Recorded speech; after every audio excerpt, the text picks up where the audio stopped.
Check the mic and make sure it sound right, boys.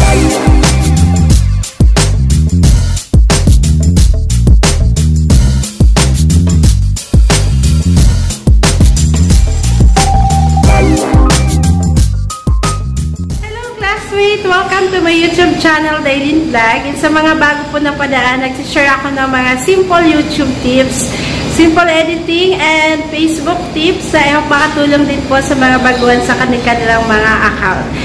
Okay, so huwag niyo po kalimutan na i-like and subscribe. Isama niyo na rin po yung notification bell button para lagi kayo updated kung may mga bago pa ako na-upload na simpleng YouTube video. And before we start, shoutout ko nga po pala yung aking team leaders dito sa aking new store again. Bumalik tayo sa Shell, Hand and Shell store natin. And Sir Mark Miranda and Ma'am Rowena Miranda. Maraming salamat po. And for today's video, share ko nga po sa inyo paano i-delete na sabay-sabay yung ating mga emails and messages sa Gmail. In just one click lang po, sabay-sabay na madi-delete. At kung gusto nyo po yung matutunan, panoorin nyo po yung screen recording. Please watch. Ganito nga po kayo mag-delete. Punta tayo sa ating mga Gmail account. So, for example, ganito po. I-delete natin to. Long press lang po natin. And then, i-delete dito sa parang trash bin. So, and i-type po natin dito yung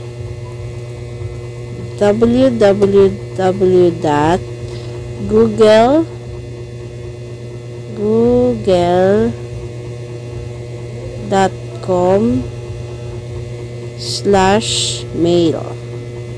Okay, para po mapunta tayo sa ating mga i-go nyo lang po yan. And make sure po na itong tatlong dot sa kanan ay naka-desktop side. Okay, hanapin po natin. So, dapat naka-check po yan para naka-align tayo sa ating mga computer or laptop. Okay? So, ganyan po yung magiging i-notengs muna natin yan. Okay.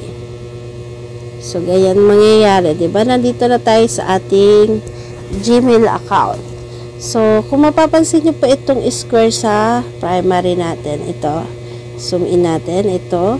Kapag kinlik nyo po yung ganyan, ma-highlights po yung mga messages. Pero 50 lang po ang ma-delete natin. All 50 conversation on this page are selected. So, 484 po yung ating conversation sa primary. So, kung gusto nyo po na delete po lahat-lahat, okay, i-select all po natin. So, lahat po yan, highlights po yan. And bago nyo po i-tap itong bin, trash bin natin. Yan. Itong parang, yan. So, clear selection.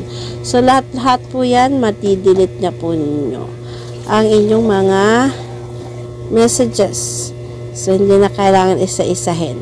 Pero sa akin, hindi ko po siya i-delete kasi may mga tayo dyan, attendance, mga forms natin na pinapadala. So, hindi ko muna i-check yan. Okay? So, pag nag-delete ako pa isa-isa lang.